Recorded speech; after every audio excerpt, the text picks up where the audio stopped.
ઓઢામાં જર્જરિત પાણીની ટાંકીથી દુર્ઘટનાનો ખતરો સામે આવ્યો છે। આદિનાથનગરમાં ખંડેર હાલતમાં ઓવરહેડ ટાંકી, ચોમાસામાં ટાંકી તૂટી પડવાનો સ્થાનિકોને ભય છે। ટાંકી પાસે પ્રાથમિક શાળા છે। 300 થી વધુ બાળકો અહીંયા અભ્યાસ કરે છે, જેમના જીવ જોખમમાં છે। આસપાસ રહેણાંક વિસ્તાર પણ આવેલો છે।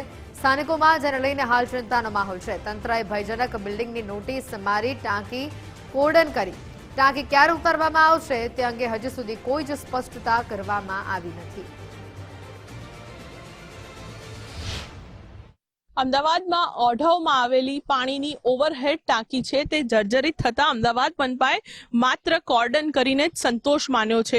જાહેર ચેતવણી લગાવી દેવામાં આવી અને તેની ફરતેનો જે વિસ્તાર છે તેને માત્ર કોર્ડન કરીને હાલ આ ટાંકી મૂકી દેવામાં આવી છે। આપ જુઓ જે પ્રકારેની આ ટાંકીની પરિસ્થિતિ છે। વર્ષ 2004માં તેનું ઉદ્ઘાટન થયું હતું, ત્યારબાદ આ ટાંકી જર્જરિત થતા તેને વપરાશ માટે તો બંધ કરવામાં આવી છે, પરંતુ કોર્પોરેશને માત્ર બેરિકેટિંગ કરી ચેતવણીની નોટિસ લગાવીને અહીંયાનો જે વપરાશ ન થાય તે પ્રયત્નો કર્યા છે, પરંતુ કોર્પોરેશન ક્યાંક ભૂલી ગયું છે કે આ ટાંકી આવેલી છે તેની જ બાજુમાં અમદાવાદ મનપાની ઓઢવની સ્માર્ટ સ્કૂલ આવેલી છે।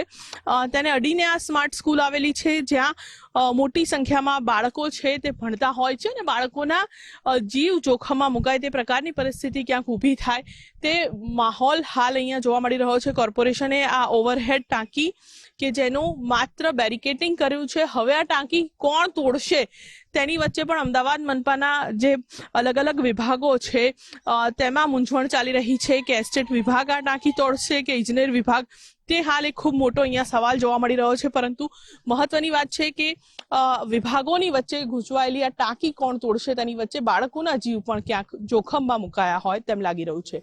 કેમેરામેન મનીષ ત્રિવેદી સાથે રીમા દોશી, ગુજરાત ફર્સ્ટ, અમદાવાદ।